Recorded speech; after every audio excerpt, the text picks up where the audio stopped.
Hello, everyone. I'm Hello, Jonathan Little. I'm everyone. here today with Michael Acevedo. If you all can hear us, please let Michael know. Michael's going to be in charge because he's going to be reviewing some of my hands today and hopefully not making me look too bad to all of you. We're going to be reviewing hands from a $1,000 buy-in tournament I took third place in recently. Michael, are you here? Yeah. Hey, guys. Very glad to have you today. And yeah, we will be reviewing this deep run that Jonathan had where he cashed over $25,000 in the tournament. It's a very nice hand history with a lot of very interesting spots. So hopefully we'll have a good time. Actually, I see this is a $2,000 one we're going over. So this is 2,000, but I think this is a PKO tournament. So we'll keep that in mind as we're moving forward. In case there's any spots where I make an absurdly loose call off or something like that, okay? Yeah. Okay. I guess I can get it started now. I mark 59 hands total. I don't know if we will be able to go over all of them. So we'll try to pick the most interesting ones as we go. Well, that's about a hand a minute. So probably won't get Yeah, through maybe. all of them, but maybe we can go through the rest of them at some other point. Yeah. All right. So first hand, King Jack suited, standard open from the cutoff. Get a three bet from Lina. Lina 900 is a very a good regular. All of these guys are very good regulars for the most part. He three bets, small bet size, and Jonathan goes for the jam, which I like. This is a good combo to do this if you're going to do it with 30 to 35 big blinds. So I think I just marked this one because I think it's good. Not a lot of players will go for this for the jam with the King Jack suited here, and I like it. So I think it's a very good one. It goes So, through. Yep. well, I was going to say that that's a spot where I think it's very important when you're playing against good players. Because, look, I don't know if any of these players actually know who I am. They probably don't because I was kind of confused exactly what we're going over here. This one is a $1,000 buy-in tournament. I think you may be looking at two different hand histories at the same time. No, no, did you enter once or twice? Only once. Weird, yeah, because well, for some reason, Poker Tracker shows, yeah, $2,100 buy-in, but yeah, Well, whatever. We're reviewing some hands yeah, today. They're from high-stakes yeah, tournaments. yeah, So this is a spot where I think if players do not know you, one of the most obvious things they should try to do against you is see if you're just going to fold way too much right off the bat. hmm And I really don't want to let the good players know that they can just three bet me and make me fold every time I open. yeah. I like it. I think taking a stand right now, and also exactly because of that, Lina is likely to be just overly aggressive here against you, especially if he doesn't know who you are. He's probably just going to be very aggressive. So yeah, I definitely like it a lot. Or even more so if he thinks I'm like old school live pro who's a nit. Yeah, even better because he's not folding a lot of hands that he should probably be raise calling here. So yeah. Okay, cool.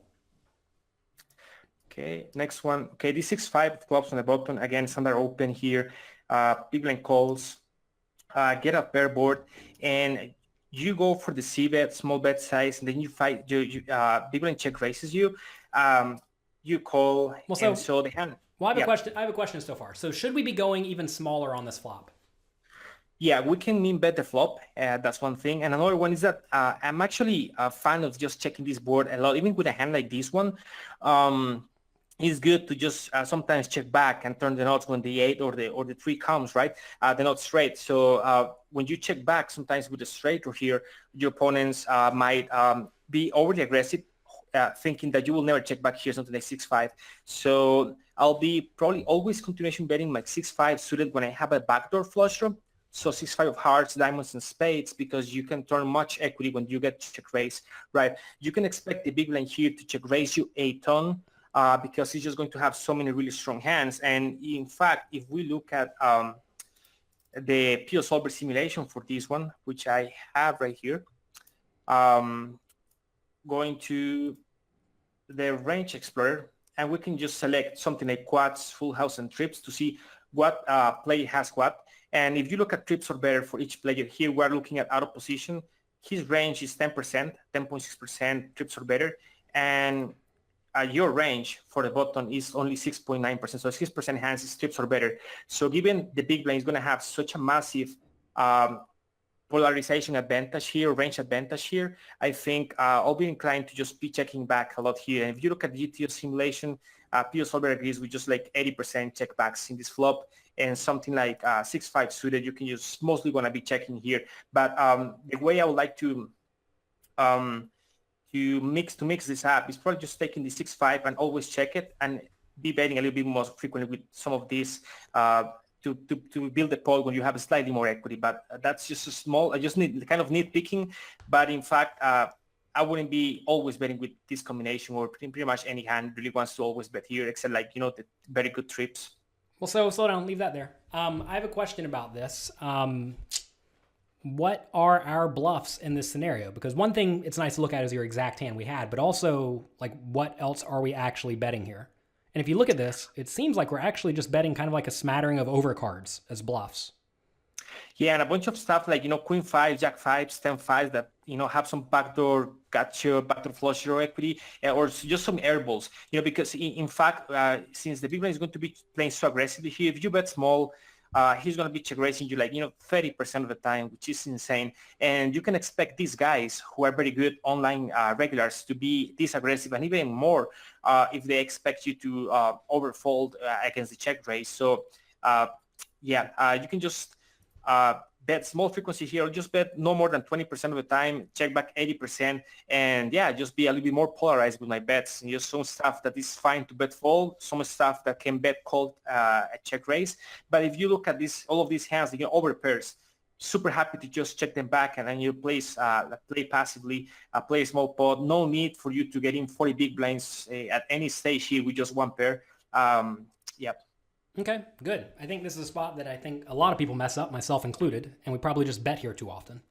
But you're right. The big blind has a lot of sevens, so you can't. And like, I guess in my mind, I'll tell you what I was thinking betting here is that if I bet and get raised, I can still just call, which is not really the end of the world, which I guess is why it is bet sometimes.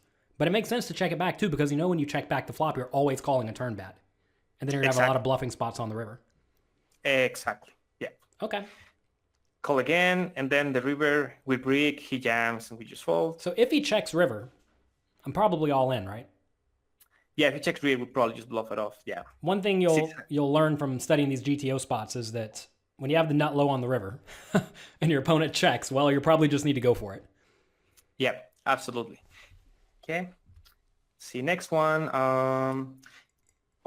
This one is a small mistake. Just check the flop, which I think when the flop is something like ace king, you can just min bet like a lot of your range. And in fact, it just works really well. When you limp out of the small blind, you should have a lot of traps, ace X, that you're willing to just limp call or limp rejam. So, and this is structure ace king, you're allowed to just bet a lot here. And I think with this combination with that, you can really check call. Just start betting on the flop is better. It's slightly better than checking, but checking is probably also a fine option. You go check on the flop. On the turn, now that you check the flop, it doesn't really make much sense to start betting on the turn. So just go check again. And the river is the 6 of diamonds. Lina min bets, and now you go for the hero call, which GTO wise is definitely fine. With the queen high here, you have like a 0 EV. So this is a combination that you're only calling to stop your opponent from out of bluffing, right? This is not a hand that you're expecting to do to make any money at all. You're just calling combinations like this one to stop your opponents from taking any 2 cards and just min betting here. And I think this is good. I think this just shows them right away the same thing that you're just willing to not just be playing your hand. Your hands are straightforward. You have queen high here, and this is gonna be good sometimes. And you're fine calling, so I like it too. Well, so I'll tell you why I checked the flop is that I planned on this situation is going to go down like this a lot, right? And I guess in my mind, I was thinking this wasn't so bad. But, I mean, you're probably right that just betting minimum on the flop is going to produce more equity. Yeah, just been betting on the flop just for the most part in this structure that is so good for your range. Like, EV-wise, if you put in the solver, you're fine checking this hand. Like, EV-wise is not a big difference. But in practice, I just feel like it is much easier to play. And also, since your hand cannot not really do so well check calling, and there are not going to be so many run-outs where your hand equity just goes through hell. Just folding out whatever 2 cards your opponent have, which are going to have a ton of equity against your holding is a good outcome here. For example, you call the river and he shows up with 3-6, which is a hand, of course, you have dominated, but again, it's a hand that you just bet the flop and just take it down right there with the min betting. So it was a good value bet by him, right? Oh, yeah. Yeah, it's a really good thin value bet. Yeah. Yeah. And it makes my call with queen high not so great if he's going to be betting any pair. No, even if he's betting the 6 there for value, your queen high calls is still like break even there. Yeah. Okay.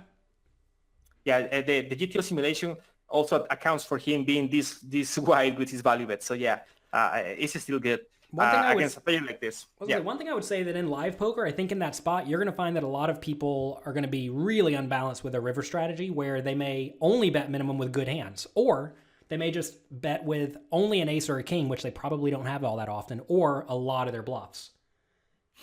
Yeah, And, definitely. But in online poker against guys like this, they are definitely more than capable of to mix it up. Like sometimes do it with a bottom of range with like the 6 there. Sometimes do it as a bluff, and sometimes just do it with the nuts. And so yeah, again in live poker, you can definitely do a lot of heavily exploitation there for sure. right.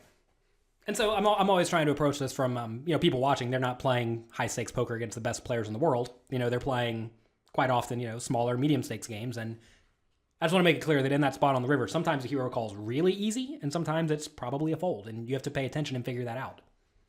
Yeah, most definitely. In this one, I just marked it because, well, 5-7 suited is kind of bottom of range here. You're also going for the slightly more than the mean raise, but you have like 20 big blinds. I will only go for the mean raise. There's definitely no need for put the extra 0.30 big blinds here. And then since this is like bottom of range, again, this is a hand that you can fold or you can raise. It's not really going to make you much money. And against guys who are going to be super aggressive, like these two guys, rejamming against you and just not folding the blinds too much, I'll probably just let it go pre-flop in, with this stack depth. So let me tell you about my my silly live pro tendency, I guess, is that I've played with Wushu a bunch in live poker, and he's always pretty tight aggressive. And that was not the case online. So I didn't even make a point to like look him up, and I looked him up, and he's like #1 in the world or something. And I was kind of surprised to see that he was very aggressive online, but in live poker, he really is like way more tight aggressive in general. Oh, yeah, that happens quite a lot. And actually it happens to me as a professional online poker player. I mostly play online. I play live sometimes like WSOP or big events like that. And when I'm, playing a WSOP event and I'm with the hoodie and the glasses and all of that, sometimes I have not played a single hand for like, 2 hours or something like that because I've been absolutely card dead. Then I get a good hand and I'm racing or three-betting, and everybody just tends to play back at me way more than they would do against somebody else. And, I get so many like weird situations for that. And I discuss this with my friends all of the time, and they're like, yeah, bro, you should just quit the hoodie, quit the glasses, because people are going to be more willing to play back at you because they're like, oh yeah, this is an online player. He's going to be more aggressive live or whatever.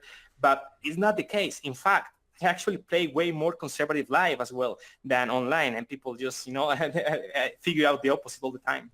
Okay, well, cool. But yeah, so that actually, I remember raising here because of that. I'm like, oh, it's a little bit tight, so I'll just raise. I hadn't figured out that he's playing every pot. Yeah. Okay, this one, we just call, which is fine against the cutoff. But for the most part, with 17 big blinds, again, against Lina, who's going to be opening here, like, 36% hands or something like that, you can just rejam this pre-flop. It's absolutely fine. So, we call. Well, I have a question. Yep. So pre-flop, notice he has Wushu on his left with a giant stack. Do you think Lina needs to be tighter than normal? Not really, because you're just playing like chippy. There is not like any ICM considerations or anything like that. I think with this stack, Lina can actually just, play very well against Wushu's stack. He can call 3-bets, even out of position. He can also 4-bet and fold because he has a big enough stack to do so. So this is actually a good stack for him to just stay aggressive. Yeah. Okay, cool. So we call, and then the flop is the monotone 9-5-3. We check, face a small continuation bet, and we just fold. This one I think is a bit too needy. I think, well, with middle pair, ace kicker, we have to at least call this bet. And yeah, I think overfolding here is definitely just giving them too much. Yeah, I agree. That was for sure a mistake. I mean, obviously the tough thing is that whatever he has plenty of equity. But yeah, it's still just fine because I'm getting such good pot odds. Exactly. You're getting such good pot odds. Your hand is still ahead of a bunch of stuff that he has here. Yeah, I remember there were a few spots in this tournament where I played a little bit nitty, and I don't have a good reason why. But, well, I did. So anyway. So should we just be open jamming this ace-2 for 24 big blinds? Yeah, that's what I was thinking. Again, mostly just open jamming here, but if you limp and he raises, you should be just re-jamming here.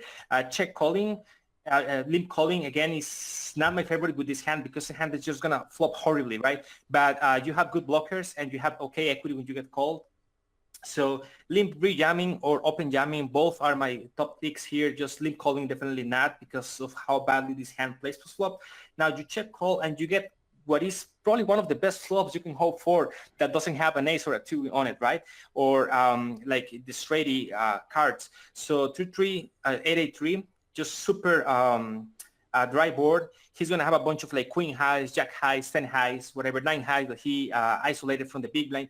And this is something that maybe, again, not many, you're not that used to see because in live poker, it plays so much differently. But let me show you just for a second here in the chart. Let me see if I can find one here. I mean, I can definitely say that in this spot in live poker, your opponents are going to have way stronger ranges than Wushu's going to have, which actually makes this still a fine flop, but it's not great by any means.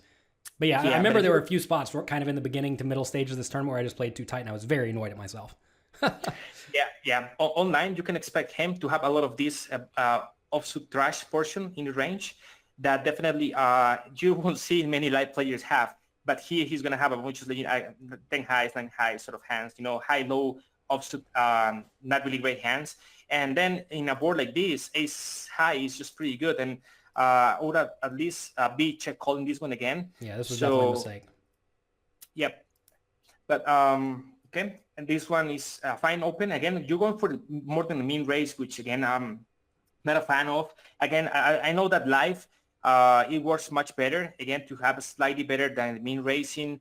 But in online, just when you have less than, I'll say less than 30 big blinds, in most situations, just mean raising is for the most part the best. So I have a question. Do you think that the opponents are I'm sure certainly these players are all like the best players in the world, so the answer is yes to this. But do you think they're going to defend appropriately against a 2.3 big blind raise as opposed to a 2 big blind raise? Because I'm presuming they've studied the 2 big blind spot a ton, but maybe 2.3 a little bit less.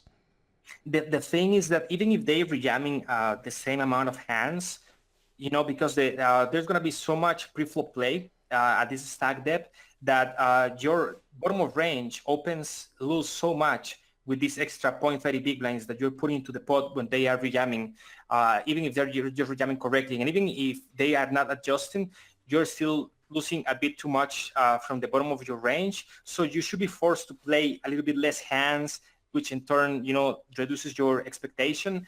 And if they are really good at adjusting, they will figure out that the pot is slightly bigger because of your extra 0.30 big blinds there, and they can rejam even wider than they're supposed to. So that's why it shouldn't be really going for that when you have a short stack. At this online, when people are just so good. Right. Okay. So once we get 3-bet we're still probably just supposed to fold, right?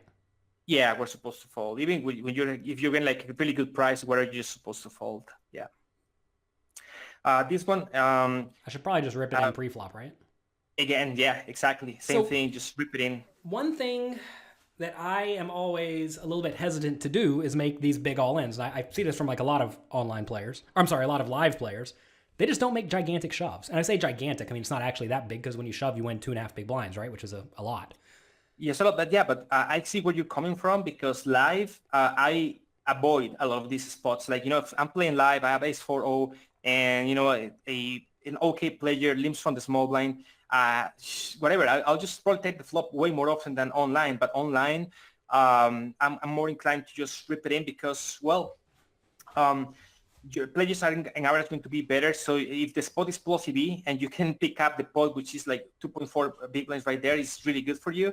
But live, you're probably risking too much. If you have 20 big blinds, there is no reason for you to always just jam it here unless you're against a player who is going to be limping a bunch of trash. You just have such a high folding equity percentage. Yeah, I think that's definitely true. And I mean, I'm sure a lot of people here at this webinar probably do not jam for more than like 15 big blinds nearly often enough. And that's something we could all take away from this, especially if we're playing against people who are good, right? Exactly. You're playing against somebody who's good. You're better off just taking the 2.4 big blinds right here. If you're playing against somebody if the limper in the small blind is a really bad player, you have position, you have enough stack to pot ratio, you can outplay him post flop. And you don't want to risk going broke because you have position on a bad player. Exactly. Particularly if you're in a soft tournament, let's say, I don't know, 100, 200 to have to $500 buy-in live tournament, there are going to be so many players who are absolutely clueless here that you don't want to risk that. There's no need for you to risk like 18 big blinds here, just in an all-in rejam, Well, where you can just play them post-flop all the time. to be fair though, if they're limping with only garbage, because let's say they only raise with their good hands and they limp all their garbage, and it's just a completely free 2.4 big blinds, right? Yeah, but if that's the case, if you know they are super wide limping and just folding, you can just 3-exit here as well and get the same results, right? Well, I don't know, because then they limp call sometimes. Yeah, that's the thing. If you know that they're so wide and if they're limp folding a lot, by all means you can do it. But again, if you think they can just if you 3-exit, if they call again, you can take it down on a continuation bet. I don't know. Against bad players, I just rather take them to the flop and to the streets, play flops, turns, and hopefully rivers against them. Yeah, someone asked me the other day actually about the idea of playing, like online players moving to live poker. What are some adjustments they need to make? And this is actually one of them. And you see me playing old live poker here, just checking, whereas, online is probably just a jam, whereas live, it's probably more of a check. Exactly. Absolutely. Yeah. Okay. So we check, and then the flop is king jack 8. He min bets. You have an easy fold. Not much there. If I had 4 clubs there, would I continue? Yeah. Okay. You have to continue with any club. Yeah. Yeah. And this one, again, similar situation. We just limp out of the small blind. We're very shallow, both of us.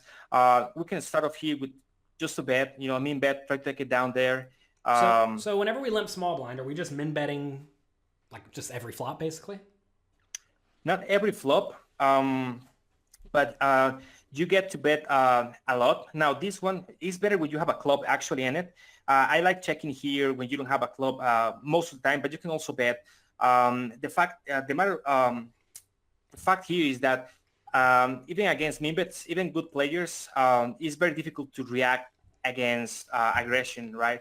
But here, I would definitely like to have a club in my hand to start betting more frequently. Just checking and giving up is also fine. Now, when the turn comes, the jack is similar situation. We like to have a club in my hand to start bluffing. This hand is just so bad, and your opponent is going to have like a bunch of gut shots as well that he checked back the flop with just 10 high, and now he has a gut shot, queen high, and now he has something. So, a lot of 10 highs and even stuff like that. So, definitely fine with this one. And then on the river, just check, and he overbets. And you just have an easy fold that I think you just play the hand well. Sometimes you're fine with just not putting any money into the pot when your hand is garbage. Now on the flop, you could go either way, betting or just checking. But then once you check the flop, just giving up is absolutely fine. So I like this one. Yeah, I'm way more inclined to be betting in that spot when I have a club, like you said. And yeah, definitely when you have a club, because then you have backdoor equity and you also block your opponent's continuing range. This one is just a fold that I think is a bit too tight again.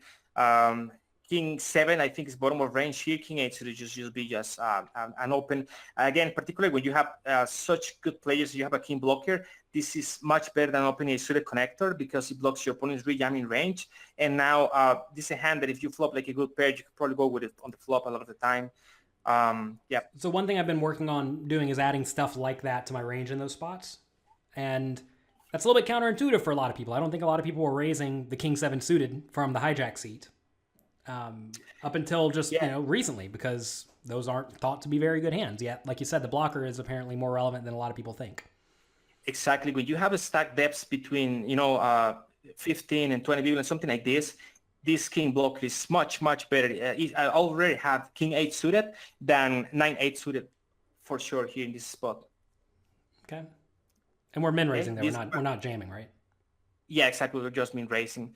Similar here, we just go for the min raise with the ace and suited, which is good. And you get the call from the big blind, and the flop comes 9-7-3, and he checks to us. We go for the small bet on the flop, which in this case I don't like, because we're gonna get check jam a lot here or check raised. And well, if he check raises a small, we can still call in position, which is actually what happened in the hand. But if he just check jams, we just blow our equity. And I think with the 10, we have a lot of backdoor straight possibilities. With the clubs, we have a lot of backdoor flush possibilities, and we also have 2 overcards to the board that can give us the best hand a lot. And also, if we check back a turn king or queen, will also give us opportunity to start bluffing. And so with this hand, I actually like more checking back and just trying to get our hand showdown. Then on the turn, if the turn is a brick and he bets, we can still call with 2 overcards and hopefully spike the river or get a river bluffing opportunity. So I can already tell you, if I bet here and he jams on me, I'm probably just calling it off, which may sound very wide. I'm not sure. I don't think I like bet calling it off. I think you have to bet fold it if he jams, because if he check jams, he's gonna have a pair so often, and I don't think with just 2 overcards and a few backdoor outs we have enough to call it off. Well, I mean, we probably have like at least, I don't even know, 38-ish% equity against his range if I had to guess. Something like that. Assuming he's doing it with some draws, right? Yeah, but the problem is that with the 10, we actually block a lot of the draws. He's going to have like 10-8, or some gadgets. So that's why also bet calling it off is worse. It will be slightly better if we had like ace-queen because we don't block his bluffs, right? Right. Yeah, now we call it off. Yeah, and we get there. It's good to get there. Yeah. Well, so here's a good example. Are we still supposed to open this 8-7 or is it just a fold? This is a good open, yeah. This is definitely a fine open from this position. This is stack depth. Get the call from the big blind, who is a very good player, European. And now he checks to us and we bet, which again, I don't like that much. This is a board, of course, that should benefit our range. And we get to bet here a lot. But if you really think about your actual holding doesn't want to build the pot. And it just wants to get to showdown. And sometimes it's good to split your range like that and just think like, okay, is my hand the type of hand that wants to build the pot or that the benefits from folding out some hands in my opponent range? Like here, for example, you check back, you keep your opponent range wide. If he has a few hands like with just 1 overcard, he's drawing so thin that he's going to have to start to bluff at some point. You have a very good bluff catcher. Or he's going to have like 2 undercards, like something like 6-5, for example. They only need 2 undercards to the board. So there are so many type of hands in your opponent range, like Jack 5 and Jack 6, stuff like that, that has so little equity against your pair, and your pair doesn't even have like much backdoor equity. Like I would better continuation bet here with the 8-7 of diamonds or clubs than this one. This one probably should be like a pure check. Like maybe it's fine to bet at equilibrium, like, small frequency. But if you think about it, most hands at equilibrium like are fine either way. Like you could play in like one way or the other. So in most cases here, when you look at your middle pair, no kicker, and like if you have like an ace kicker or a king kicker, the bet is much better because now you get called by worse 7x. But now if you bet with your 7 here, you're just not getting called by enough worse hands, and you're also risking getting a check raise and putting yourself in a very difficult spot, which is actually what happens in the hand. Well, so, okay, I have a question. So I can tell you why I bet here. It's just because I presumed I have a gigantic range advantage, and I was just going to bet my whole range here.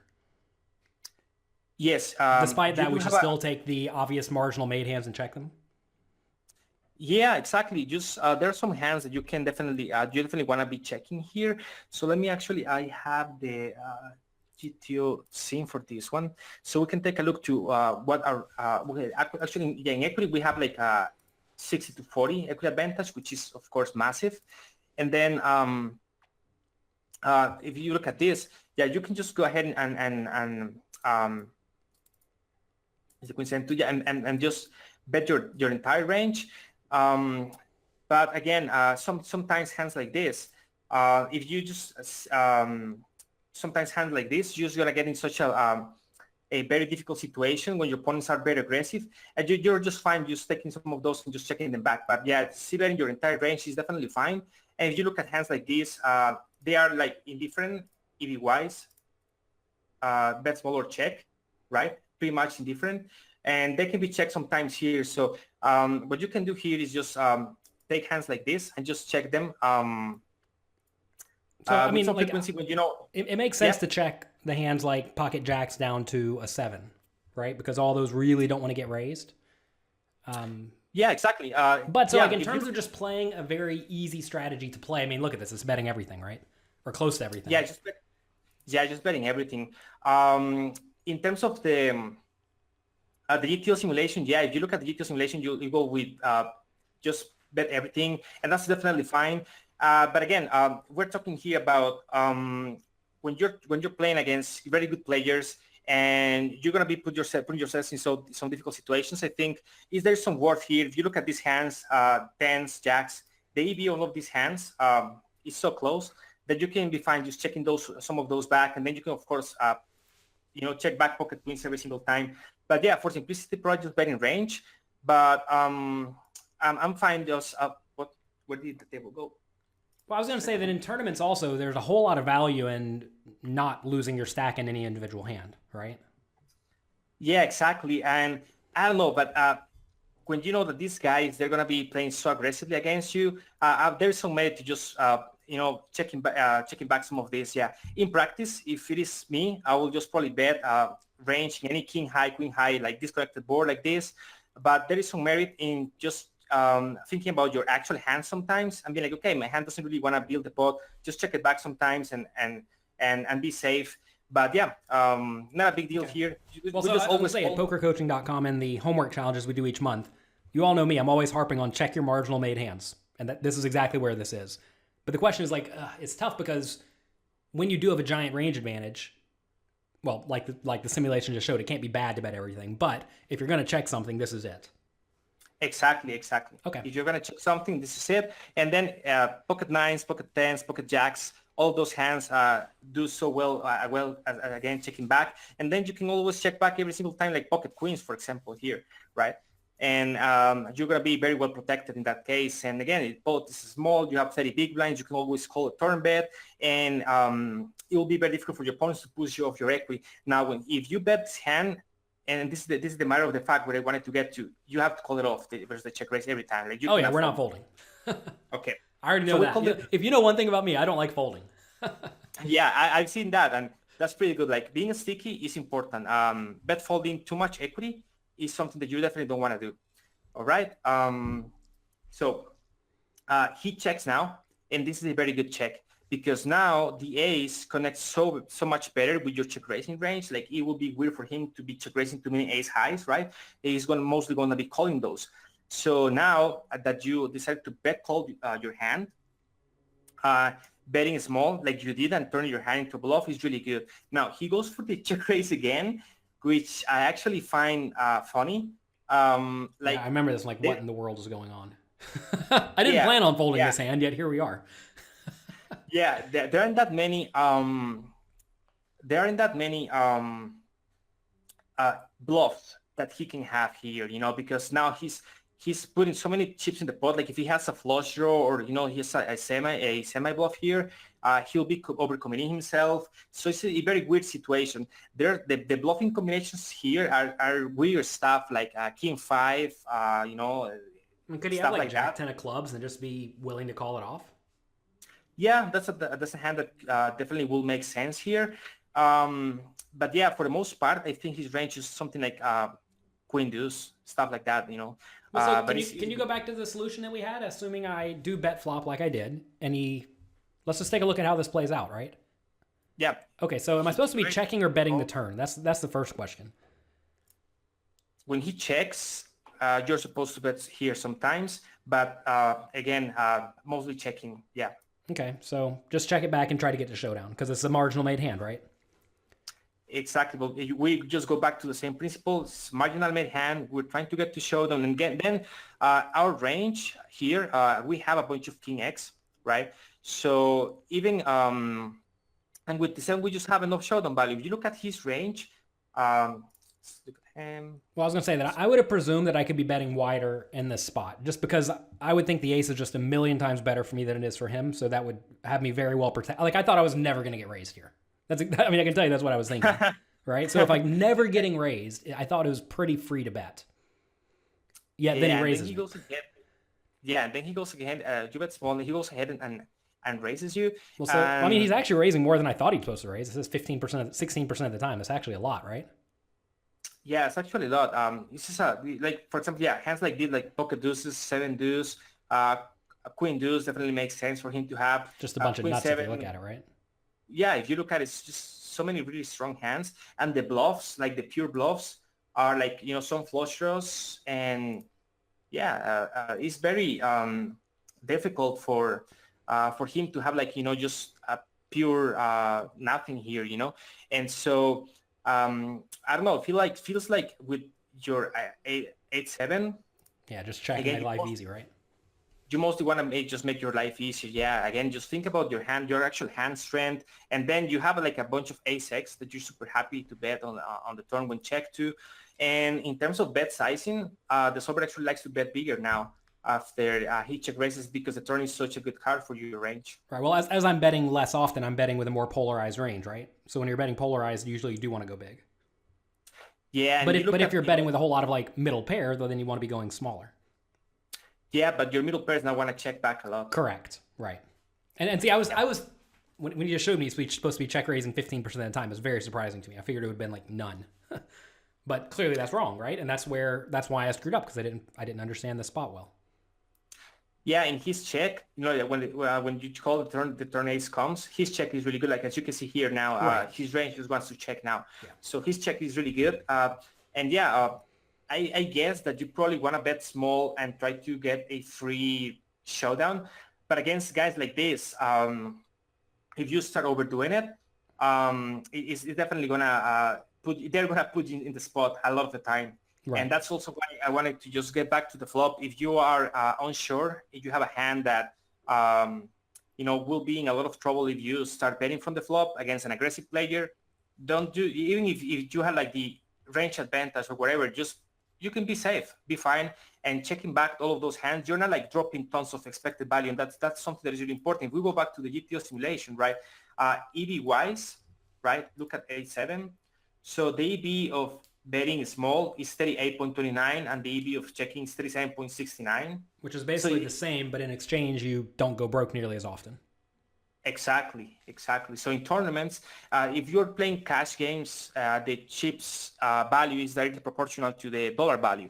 But in tournaments, when you're against somebody who's like hyper aggressive and you know that they will be coming after you, maybe just keeping the pot small. You just check back, and then on the turn, the ace comes, and now that the ace is so good for you, and what is he gonna do? Like, is he going to start like over betting into a turn card that is so good for you? No, he probably just checks again. Then you check again and just play the river. So yeah, that's what I wanted to get to. Just even if the solver sometimes tells you that you can bet your range, which is fine. I'll go for the bet range every single time, but I know all the time what to do in very difficult situations where my opponents put me to the test. For most people watching this webinar, if you have players who they are very aggressive, they can put you to the test all of the time.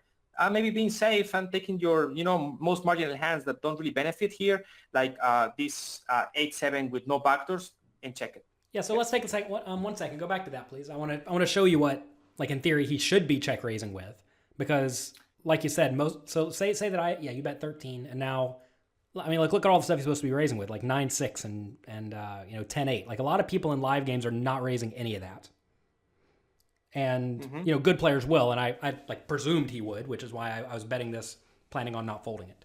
But like you were saying, a lot of people in live poker are not raising middle pair and, even top pair. They're just check calling a lot. So against really good players, you have to be more sticky, but against the more weak, straightforward players, you're supposed to fold more often. Oh yeah, if you're live, you bet here with your 8-7, you get check raised, you probably have to fold it. Right. Because your opponents are not going to have a bunch of these middle pairs with for example, in live poker, you're not gonna be check raised here by 7-4, quite like ever. Probably the players always check call hands like this, right? And then you look at the 9-6 suited, for example, type of hands that just have a backdoor straight draw, backdoor gut shot or whatever. People are not check raising this aggressive in live poker. So again, if you decide to bet this hand and you get check raised, you're probably better off just folding. In this situation, if you're against European, I'm fine bet calling it off. Of course, you cannot bet fold this hand against this guy. Right. Okay, so anyway, I fold to his turn flop check raise plus turn check raise, right? Yeah, and then he check raises again on the turn, and I will fold it, which I think is good. Yeah, like that's so miserable though. Clearly, I did not want that to happen. Yeah, we could have stay a lot of out of trouble. We're just checking back the flop a lot here, with a hand like this. Yeah. But Yeah, but I'm fine. Again, if it was me playing against him, I'll just bet this flop pretty much with my range every time. But I just wanted to point that out that sometimes it's good to just, be more passive when these guys are hyper aggressive against you. Here jamming is good. I like it. So I like this one because I thought it's good. And then this one, you defend the big line with a 10-6 offsuit, which I think is good. And a lot of players might be surprised about just defending how this wide. But I think it's good that you know that you can defend this wide. And that's what I marked this one. Just check fold the flop. Where you're supposed to defend quite wide whenever you have like 20 big blinds deep. It's like as you get shallower, you actually get to defend more because you can just get it all in with any pair, no problem. Yeah, particularly when he just raises pre-flop, right? Right. You're just getting such good odds. Yeah, now this one, you rejam with the 8-9 of clubs against the cutoff, which I think is probably a bit too loose. Now, of course, he's probably opening, well, a lot of hands here. Particularly he has like, second in chips. But even then, even against like a wide GTO opening range here, I think this is just too wide. You can just call from the small blind. And then there are going to be better hands to rejam here. One thing I've been learning is that, you can call from the small blind in spots like this with hands that flop very, very well. Yeah, exactly. If you look at this, small blind defend with 20 versus cutoff. So you have all the charts. Oh, yeah. Yeah, basically all of them. So here, all of these hands just play really well calling from the small blind. You can also trap aces every time, which is very, very sweet. And that allows you to call wider, right? Yeah. I mean, I can tell you, I'm literally never calling here with king 6 suited or king 7 suited. So maybe that's a mistake in my game. Yeah, all of these hands are really good to call from the small blind. Again, you're so shallow, like 20 big blinds. You flop top pair. It's the nuts. You just go with it, right? So I have a question about this. Do we presume the hands that are mixed at the bottom, should we just fold those for the same reason you're saying not bet the flop with middle pair? To like sidestep the spot where it's kind of marginal? Yeah, all of these hands that are mixing, right? Well, like king 7 suited, right? Yeah, and king 7. So all these hands that are mixing, the expected value of those is pretty much the same as folding. So you're not really making money with them, but against a GTO player, so against somebody who is defending correctly against your rejam, against somebody who's going to be playing very well post-flop. But if you think, for example, the guy opening here is maybe slightly tight or whatever, but he plays very bad post-flop, then the EV of all of these hands that are very marginal goes slightly up and now become profitable. That's the way you should be thinking about the spot, right? So if the opponent is really good, you're probably fine just folding those, right? Because you're going to be playing so well post-flop. Also, if the big blind is a really good player, the big blind is really important here for you to look at. If he is a very tight passive player who will not be squeezing or calling a lot here, then again, a lot of these hands EV goes up. Right, calling's great at that point though, because then you get heads up with dead money in the pot, right? Exactly. But if he's aggressive, he's going to call every single time for sure. You'll be out of position against two players, and at least one of them is a good player. You can just take all of these marginal hands and just fold them. Okay. So if you do think the initial raiser is opening too wide, should we compensate by jamming more hands? You can compensate by jamming more hands, but what I will do is, for example, instead of taking hands like this that are really good. Right, these are like obvious good calling hands, right? Exactly. You should be using blockers instead. You take the ones that are mixed rejams or calls. Right. So A6 suited, A3, A2 suited, you can take it. You can take Queen Jack, King 10, Ace 9. So there are so many good candidates to pick from, that hands that have a similar EV to rejam or to call, that the hands that are pure calls are better off just to stay as pure calls. Okay, cool. Okay, so we... so one thing I was going to say is that a lot of people get themselves in trouble by just like blindly following a rejam chart where they have literally no calling range. And that's a big mistake, because you see calling here, you actually get to play a pretty good amount of hands, whereas if you only jam or fold, you have to be way tighter. Exactly. If you... calling from the small blind is something that has become more of a thing now that, there are GTO or solver charts like this one. So people are learning, that all of these hands definitely can be played out of position from the small blind, and they are very profitable. Now, again, you look at a lot of these hands, and it will be a massive mistake to just look at something like Jack 10 suited, for example, and be like, okay, this hand I can rejam 2/3 of the time. So just use your randomizer or, roll a dice or whatever and go with it. That will be a huge mistake. I think charts are something that is a tool, but you have to be mindful about them. And in this situation, I'll be thinking, okay, is my opponent likely to be opening more hands than he's supposed to? If he is, then Jack 9 suited becomes a much even better rejam. Is he tighter than he's supposed to? If he's tighter, then rejamming becomes less attractive and calling becomes much better. So that's how you should be thinking, and use these charts only as a guideline, but just not follow them blindly. Yeah, and I mean, the tough thing is that a lot of people out there they think they're supposed to shove or fold only when they get the stack size, and that's just a big error. Oh yeah, definitely. Particularly live. 20 big blinds in live tournament are much more valuable than in an online tournament. So we have this one, get it through. This one again, for the big blinds against the min raise, big blind versus button, this should be defended. I think, this is even if it's like 2.3xing, we should be defending this and even wider. So can you pull up pre-flop defense range in this scenario? Is that possible? Yeah, let's check this one. So whenever I'm learning these spots, and we're always all still learning, it's good just to see that it's playable, right? It's playable. And, Queen 5 is definitely high up. Like the Queen 3-0 is like the one that is indifferent between folding or calling. And actually Queen 5 in all of these offsuit hands you can use as 3-bet bluff sometimes here. So definitely not folding, something that is a bit too high up in my range here. Okay, so a little bit too nitty. So I don't think we're getting near the money or anything yet, but if we are getting closer to the money, we would be more inclined to fold, or even then we still just like always defend. Yes, definitely. If you're close to the money bubble or there are payums involved, then a lot of these hands that are bottom of range become even less. But now this chart is against a 2.3x open. So you can even be wider, right? Yeah, against the min range, you definitely have to defend the Queen 5-0 against. Yeah, most of the times here. Okay.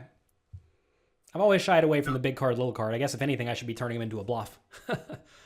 Yeah, three-betting is okay. And yeah, of course, I guess also if you're playing live and the button is supposed to be open like 55% hands maybe. If he's open like less than 50 or whatever, then all of those high-low card calls become much worse. Now this one is interesting. You decided to go for the 3-bet with the ace-4 suited, which is fine. Now again, if you look at the chart for this one, so button versus cutoff with 30. The solver prefers to have like the slightly weaker ones, and then like the king 5 to king 8. So again, this is fine. You're of course gonna be doing this like sometimes. I'm guessing that you're doing like with ace 5 all the way up to ace 2, like sometimes some of them. So it's definitely fine. Well, I think flat calling in general is something I need to do a little bit more of, just in general. Yeah. If you look at this, you're allowed to flat call 16% hands here. Right.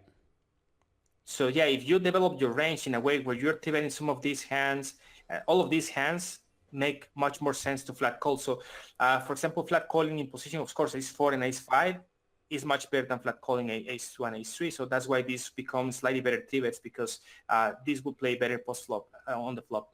Gotcha. Now we 3-bet and we get a call, and we flop really well. And you went for the flop check back, which I actually like a lot. I didn't consider this one. I was like snap c-betting small here in my head, and I put on the solver. The solver actually likes checking back this combo, and I think it's a very sneaky, very good check back because like in the eventuality the turn is the 8 or the 3, your opponent is never ever going to put you in the straight there, and if it is the spade, it's going to be so difficult for him to put you on a flush like ever. So I actually like it. I think it's really sneaky. Now you check back and you turn the dream card, the 2 spades here. He checks again, and you go for the 11 big blinds bet, which I think is way too large. Yeah, I think I should have gone smaller for sure. That was definitely a mistake here. Yeah, just 1/3 of the pot here would have been better. Just giving some room if he has something like, king, queen here with the spade, or maybe to start bluffing sometimes when he has whatever, just giving some room, because when you bet this size, he has to have a hand to call you. Yeah, this is absurdly bad, and I'm embarrassed at this one. I mean, so I can tell you what I'm thinking here is that I want to bet an amount that makes it to where it's a reasonable jam on the river. But that was just way too big anyway. I should have bet like 6 big blinds would have done the same thing if that was my goal, right? And it would have given him plenty of room to jam. Exactly. Yeah, you can even just check back again. Yeah. Yeah, he's drawing dead. Yeah. Right? Yeah, exactly. He's drawing dead. Why not just check back again and just giving some room? Maybe, the river is another spade and he just spots it and you just rejam him, So many things that can happen here. Just betting big, forcing him to fold a lot of his hair is not the best option there. Let's see here. Okay. This one, we just call from the small blind against hijack. And again, calling is fine, but I'll be definitely more inclined to just putting the 3-bet here. So do we call the suited one, or we still 3-bet the suited one? The suited one is much better call here, yeah. Right, okay.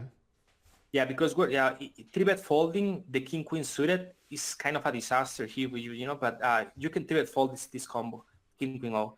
Now, if you look at the solver simulation, again, it will be mixed strategy, like 2/3 of the time 3-betting and 1/3 calling.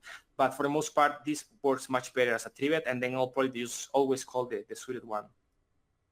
Now, you call, and on the flop, you get this flop.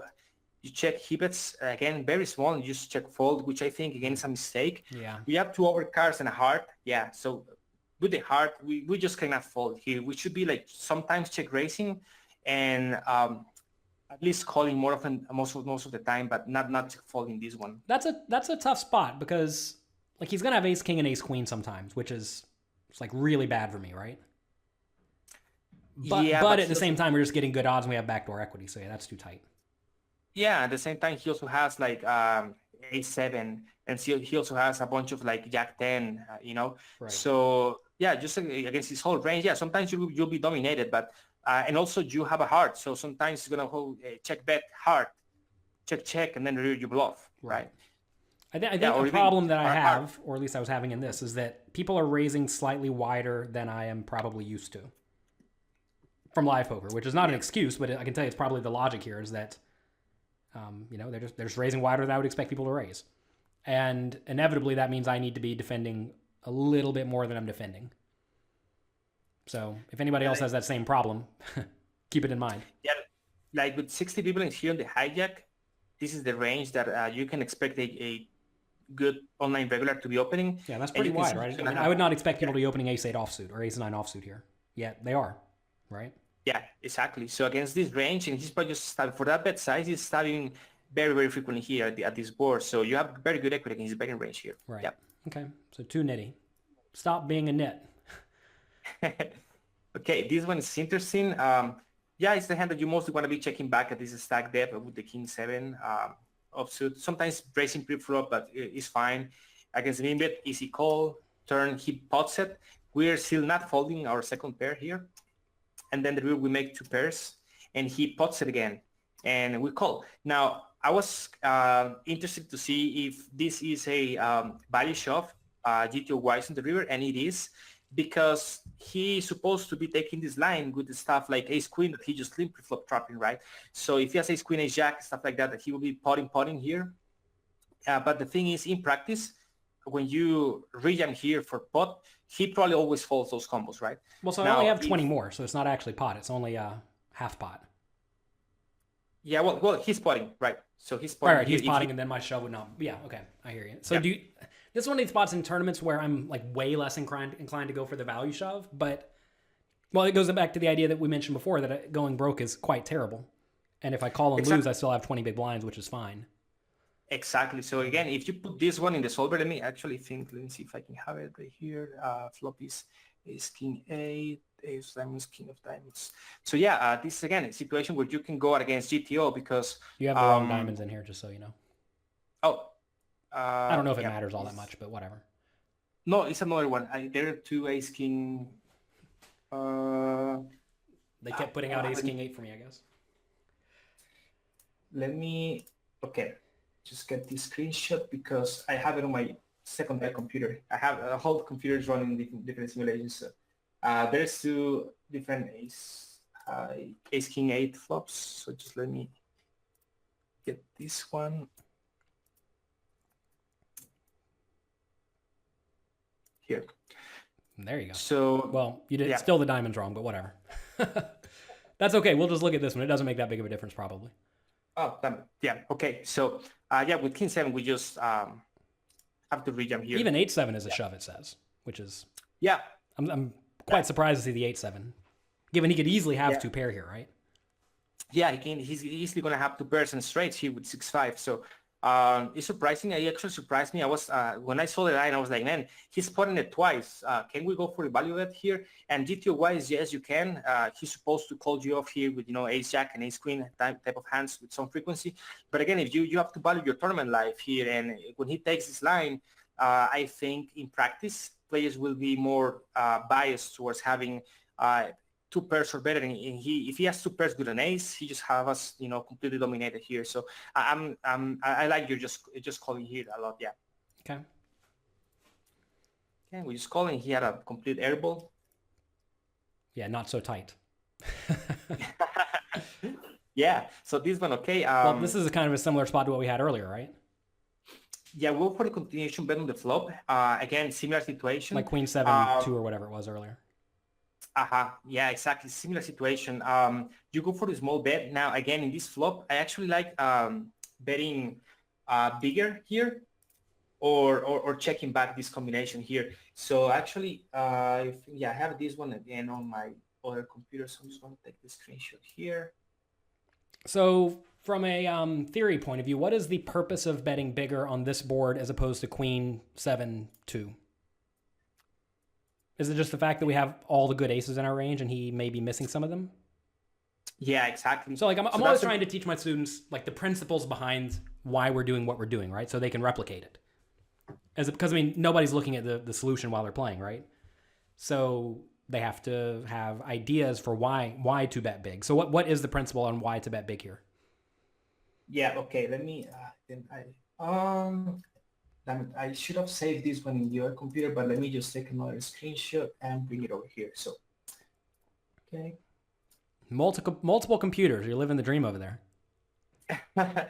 Yeah, multiple computers, multiple screens. I just have so many, GTO simulations and things going on all the time. So here, you look at top pair or better for in position. This is 29% of the range. And all of these top pairs here have like insane equity. Right. All of these are very high equity hands. Like if you compare top pair in this board as top pair in something like 10-8x with a flush draw, the value of the top pair is much, much less in the other board because of how likely it is to become demoted to a lesser hand in future streets.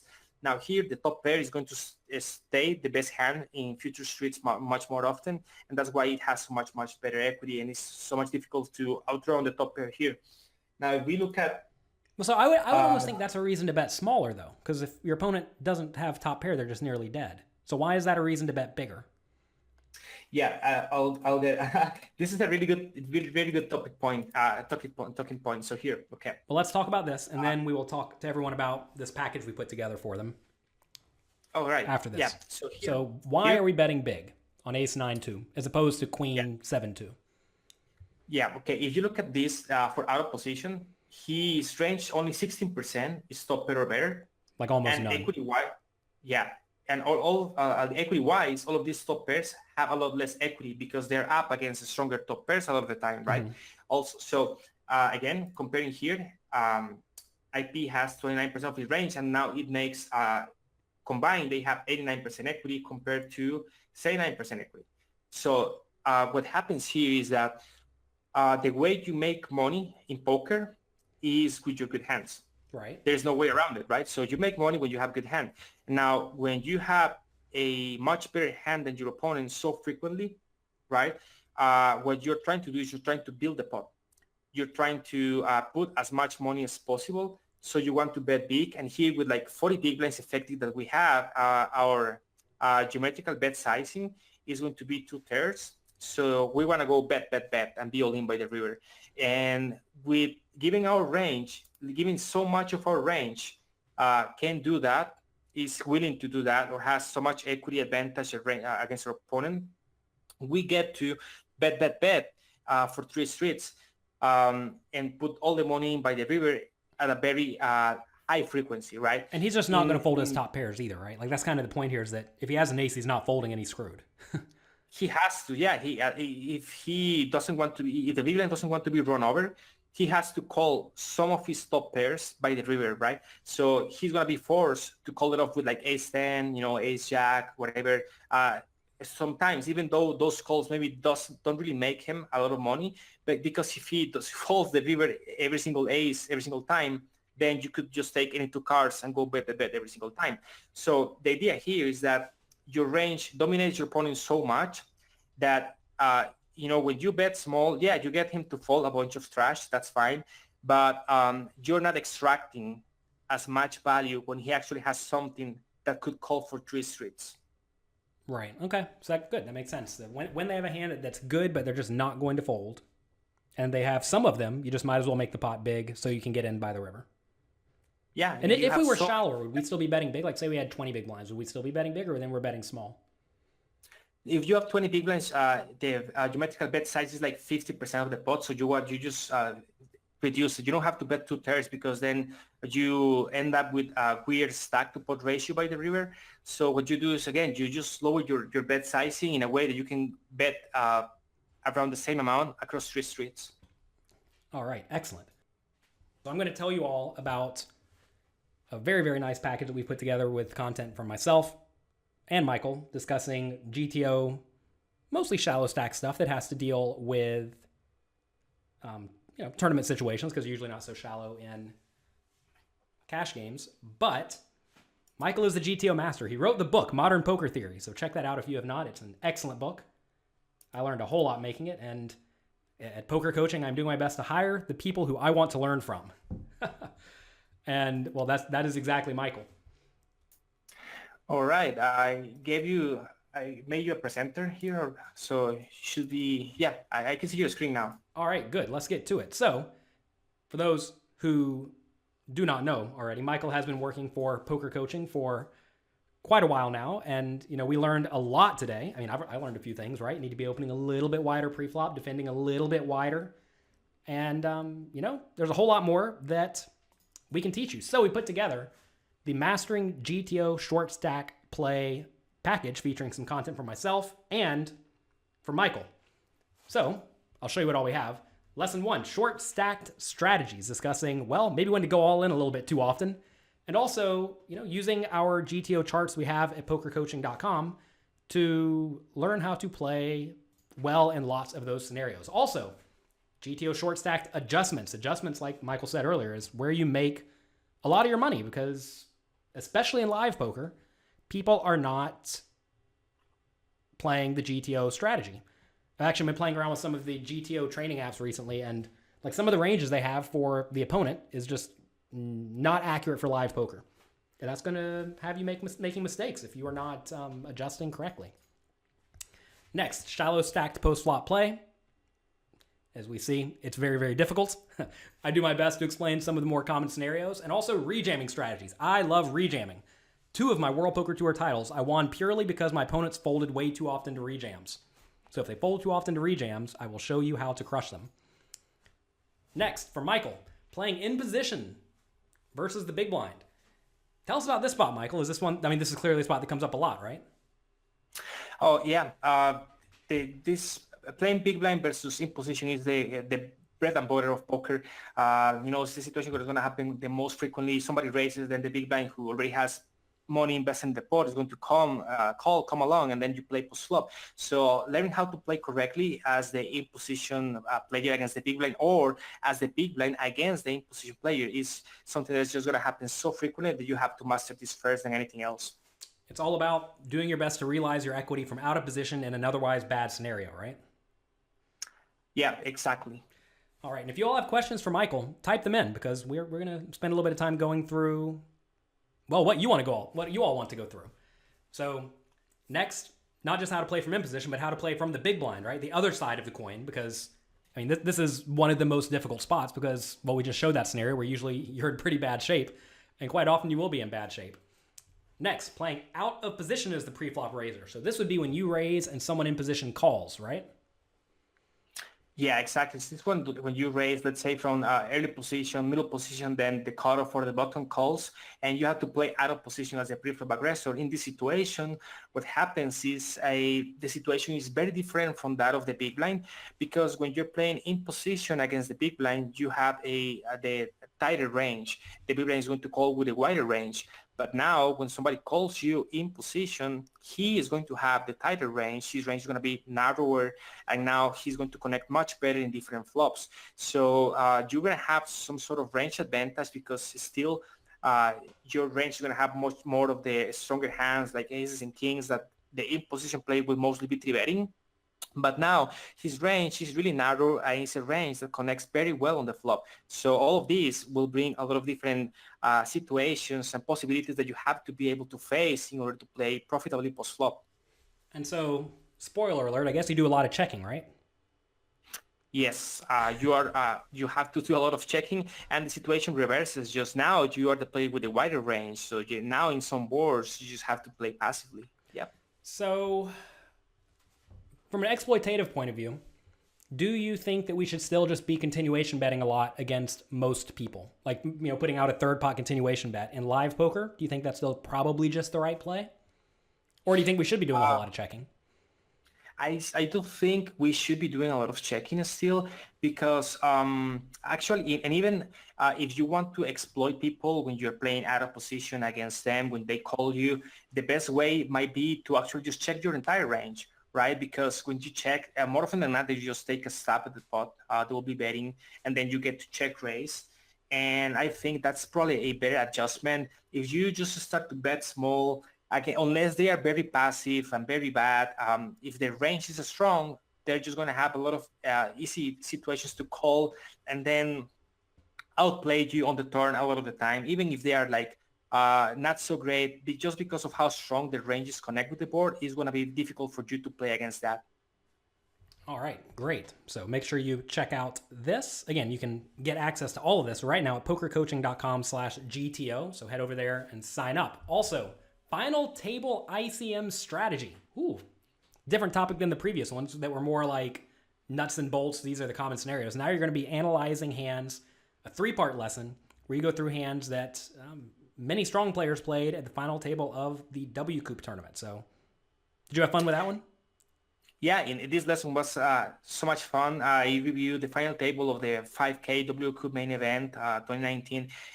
There were so many great spots and so many adjustments that you have to take into consideration when you're playing as the middle stack, as the short stack, as the chip leader. What is happening? The pay jumps. All of these different situations that happen on the final table, particularly when you're playing for so much money, that I think is very important to cover all of these situations. We found a lot of very interesting hands, and I had a lot of fun reviewing this one. So very briefly, some people think that GTO strategies do not and cannot apply when there are payout implications. But is that true? Sorry, what was that again?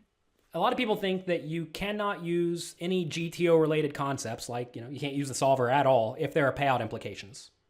They think they're only for cash games. But is that true?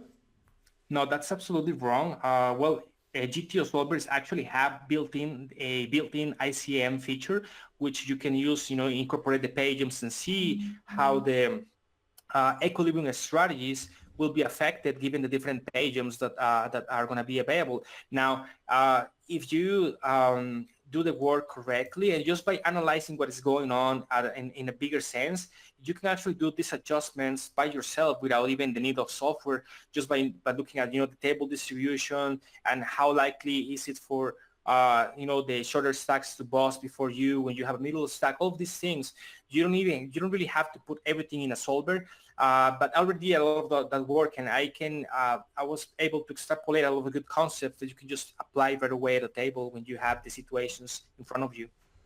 Great. Yeah. I mean, I think a lot of people they have a lot of people have a lot of very incorrect views about the idea of GTO. They think it's only useful in specific scenarios, and other people think that if you learn the one GTO strategy, you can apply it to every single spot. And there's just a lot of misconceptions. And I know from working with you that I've learned a ton, and I know a lot of other people will as well, especially if they have any like almost emotional views towards the idea of GTO. Because it seems like some people love it, some people hate it, and in reality, we're kind of somewhere in the middle where, you need to understand and you need to adjust. But at the same time, you showed today the spots where we should be deviating right off the bat, right?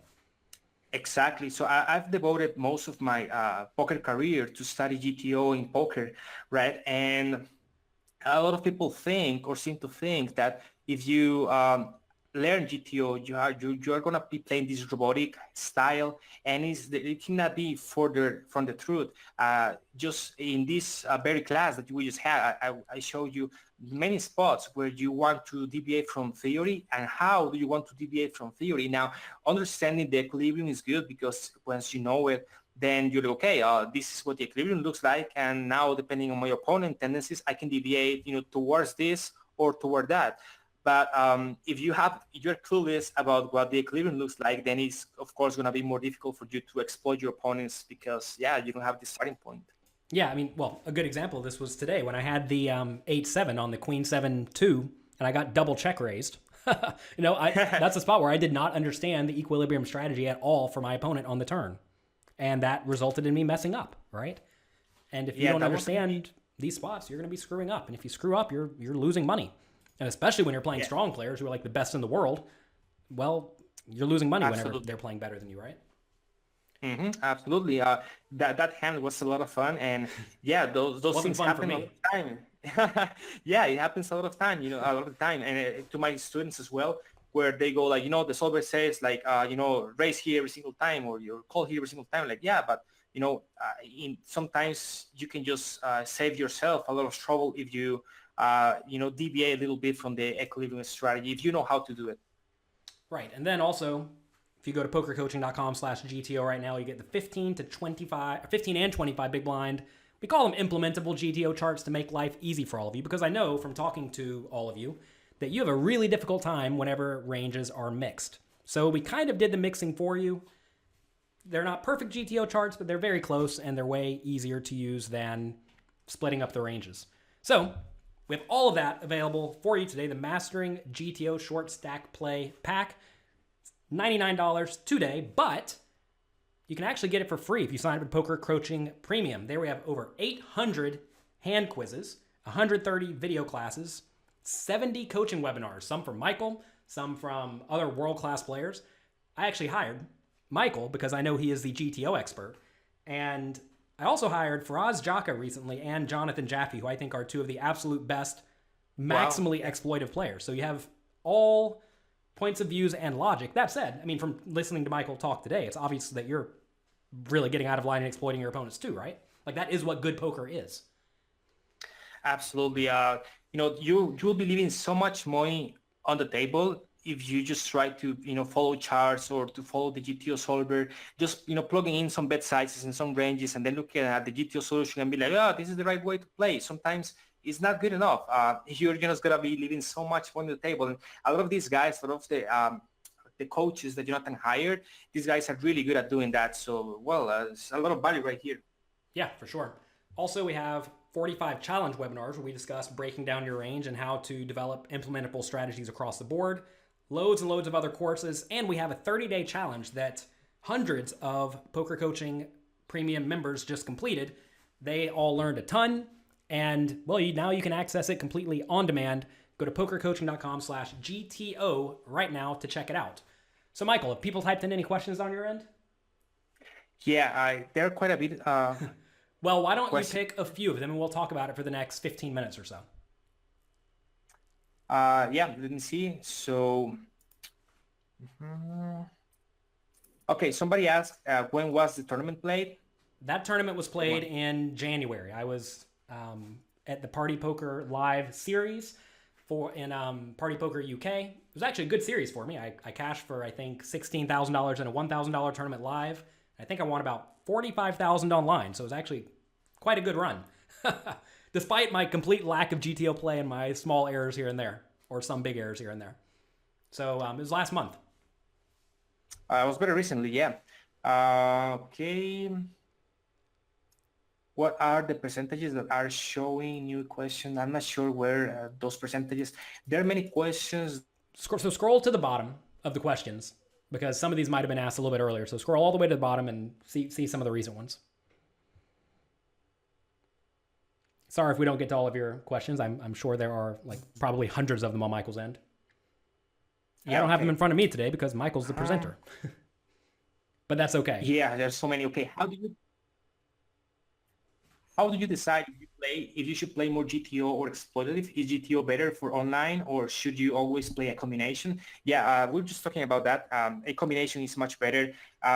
Well, if you know very well your equilibrium ranges strategies like the charts that I presented to you or the GTO solutions from the solver, that works very well if you're playing against an unknown player or against somebody who's really tough and you're not sure how to deviate to attack him because he's just really good. Then you can just revert and you'll be fine if you follow the charts. But for the most part, against 90% of the players, you're better off deviating from somehow from the charts. So that's how you should be deciding to play GTO or exploitative. It depends on your opponents, how good they are, and how easy would it be for you to exploit them. One thing I will say about live poker, which the question asks a little bit, is that in live poker, you're often going to have a way better idea of what your opponents are doing wrong because you're going to have like live reads, right? I mean, there are going to be many spots where your opponent just checks the flop and it is obvious that they're folding every time. And if they're folding every time, well, now you just get a continuation bet with all of your garbage because it's free, right? Or close enough to free to pick up the pot. Whereas online, you never have those reads, which forces you to play closer to GTO when you're playing online, right? Yeah, in online, well, in some websites or poker pages like Poker Stars, you can use a heads-up display or HUD that will show you some stats on your opponents, and then you can learn how to interpret those stats and use them for reads. But some websites like Party Poker or WSOP.com, they don't allow for the use of HUDs, and more websites are actually prohibiting the use of HUDs, and it might get to the point where nobody is allowed to use heads-up displays. And if that happens, then well, a lot of players who only rely on the use of these statistics will be in a lot of trouble because they don't really understand really well how poker works. They just are more used to just blindly following the numbers in the heads-up display. And that's why you also learning how to play well is going to not only improve you and give you better results playing online, but at the same time, when you translate that into live play and you don't have a heads-up display telling you that your opponent falls to a continuation bet 60 or 70% of the time, you don't have that information, you can just see it.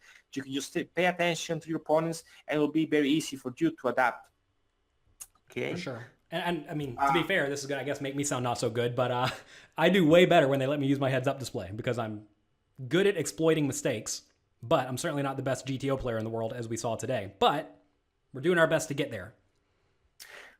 What type of computer setup should I be using? This question, okay, it depends on what are you trying. Let's presume this person is trying to run PioSolver simulations or Munkersolver simulations. Yeah, so it depends on what you're trying to accomplish. If you want to run some PioSolver, simple simulations, somewhere between at least 16 gigabytes of RAM minimum to 32 would be really, really good. Like you can run pretty much any setup, any situation with 32 gigabytes of RAM, but 16 would be like really good for most situations. Now for Munkersolver, you need way more than that. If you're running like multi-way preflop, no limit hold'em simulations or polylimit Omaha, then you will need at least 128 gigabytes of memory RAM preflop to be able to run those simulations. Then, of course, a powerful processor. And yeah, if you want more of that, you can probably just DM me on Twitter or just tweet at me, and I will reply to you with some more specifics about the computer's setup that will be optimal for this. Okay. If I find it hard to quickly use programs like PioSolver while in a hand, yeah, when you're in a hand, it's impossible to use programs like PioSolver because they take so much time to set up the simulations. So, and also I don't think it's something that should be allowed or you should be trying to do. So what I recommend to you is just, after the fact, after you finish playing the hand, take a note, just, have a small, notepad or something with you so you can write the details of the hand, like the stack sizes, the board, the hand you have, and then after the fact you can just take some time to study your hands using the software.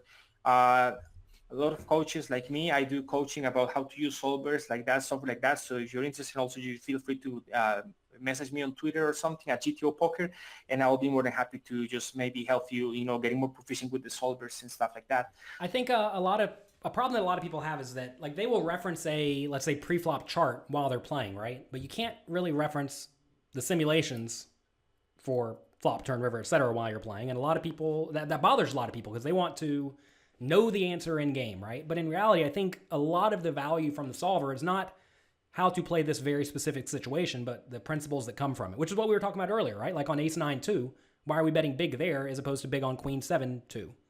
And learning the differences is important. And so you need to be able to look at the simulations and figure out why the solver is doing what it is doing. And if you know that and you can understand that's what it does in spots like this, then that's a lot of value you've gained. Yeah, there's a question here that says strategies are not static. If you start checking this hand class, your range becomes transparent and villain has incentive to change the strategy and play more aggressive. I guess we're referring to 8-7 on queen 7-2, right? Yeah, that for the 8-7 of hearts hand or maybe other situation that is similar. The thing is this, unless you're a regular who plays hundreds or thousands of hands all the time against the same players, you're going to be very safe against exploitation, right?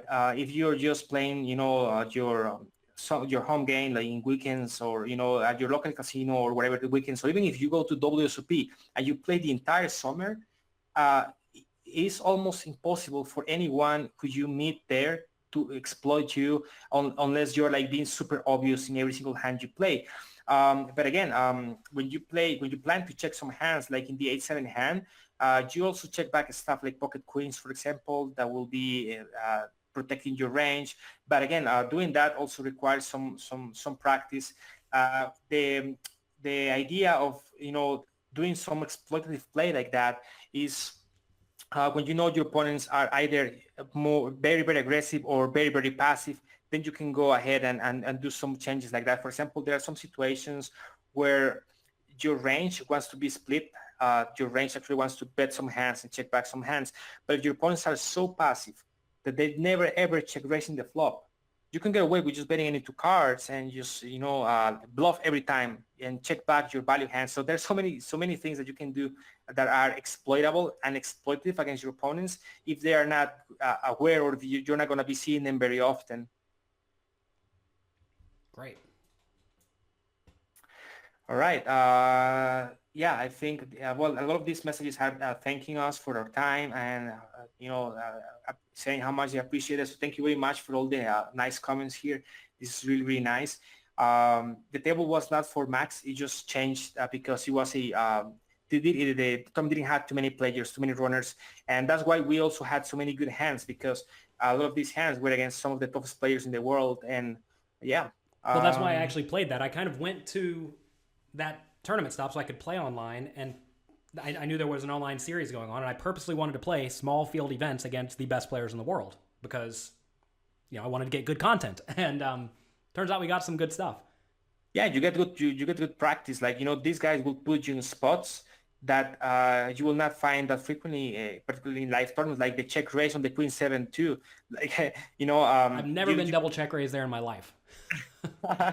Exactly. These guys are capable of doing that. And I think, somebody who's as good as Jonathan, taking, even a tournament like this one, it's not going to be like the highest EV for, to be registered. But for somebody who's as good as Jonathan, it has a lot of more value because it also is like a training field. So I like it. I mean, I use online poker to some extent to get good experience against good players, right? Because, I have plenty of experience and content playing against not such good players, but it's good to get loads of experience playing against, like, everyone in the tournament besides me was the top 100 online player, And that's good. That's good experience. And to get in there and actually do okay, at least results-wise, is very nice.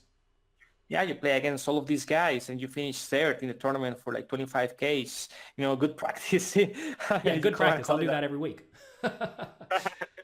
Obviously, I'm probably running a little bit hot, but such is life. All right, well, Michael, is there anything else you want to say before we wrap it up today? No, I want to thank everyone who's still here. I really appreciate it.